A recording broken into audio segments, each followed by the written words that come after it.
City news కి స్వాగతం.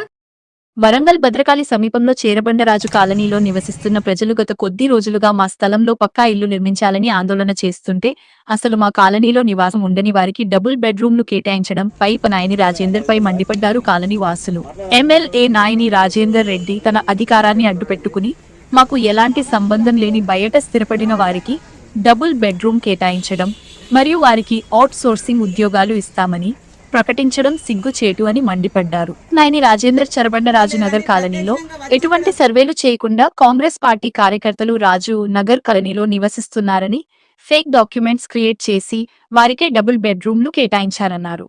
ఎప్పటికైనా మా స్థలంలోనే పక్కా ఇల్లు నిర్మించాలని లేని పక్షంలో సామూహిక ఆత్మహత్యలకు పాల్పడతామని బాధితులు డిమాండ్ చేశారు. గవర్నమెంట్ 19వ జన్మభూమి కార్యక్రమంలో భాగంగా మాకు పట్టాలు ఇవ్వడం జరిగింది. అప్పటి నుంచి కూడా మమ్మల్ని వేసుకునేకుండా ఇబ్బందులు పెడుతూనే ఉన్నారు. అయినా తెగించి మేము వేసుకున్నాము. 2003లోనే ఇక్కడ మా కాలనీ అనేది ఏర్పడింది, చరబండరాజు నగర్ కాలనీ అనేది ఏర్పాటు చేయడం జరిగింది. 2008లో పట్టాలు రద్దయినాయని చెప్పేసి ఎంఆర్ఓ గారు, కలెక్టర్ గారు ఆఫీసర్ల ముందరికి వచ్చి అందరి ముందరికి వచ్చి చెప్తున్నారు.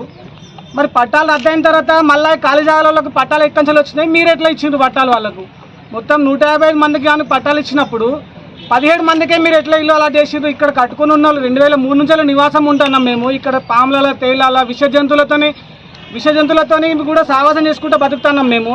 మమ్మల్ని కనీసం గుర్తించకుండా కనీసం ఈ ఫ్లాట్ మరి వీళ్ళదేనా కాదా అని చెప్పి వచ్చిన ఎంఆర్ఓ అధికారులు కూడా ఎవరు కూడా మమ్మల్ని సంప్రదించకుండా వాళ్ళకు వాళ్ళే డిసైడ్ చేసుకొని వాళ్ళకు వాళ్ళే నిర్ణయాలు తీసుకొని వాళ్ళకు వాళ్ళే వాళ్ళ ఎమ్మెల్యే చేసిన సూచనల ప్రకారం చేసుకొని ఎవరైతే వాళ్ళ కాంగ్రెస్ కార్యకర్తలు ఉన్నారో ఎవరైతే డబుల్ బెడ్రూమ్కి అర్హులు కాదో వాళ్ళనే తీసుకుపోయి డబుల్ బెడ్రూమ్ ఇస్తానమని చెప్పి షో చేసుకుంటారు. నేను ఇప్పుడు ఛాలెంజ్ చేసి చెప్తాను, మేము మీరు ఇచ్చిన ఈ 17 మందిలో ఏ ఒక్కరు కూడా ఆ డబుల్ బెడ్రూమ్కి అర్హులు కాదు. వాళ్ళు ఇక్కడ అసలు ఇక్కడ నివాసమే లేని వాళ్ళు ఎవరు కూడా. మీరు కావాలంటే వాళ్ళ ఇల్లు వాళ్ళు కట్టుకుని ఇల్లు కూడా చూపిస్తాం మేము. ఒకసారి మీరు రికార్డ్ తీసుకోండి.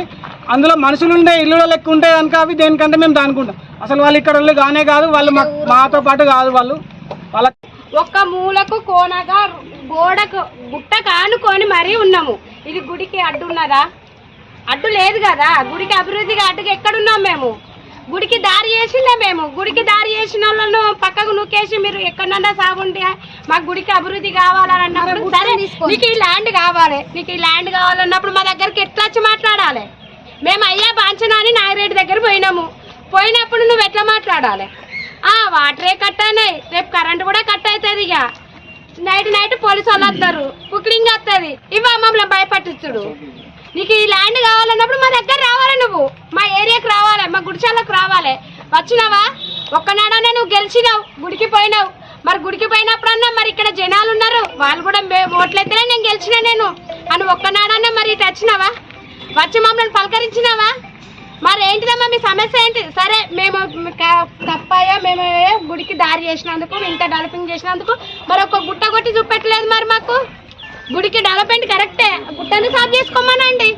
ఉన్నది కదా ఇంకా ల్యాండ్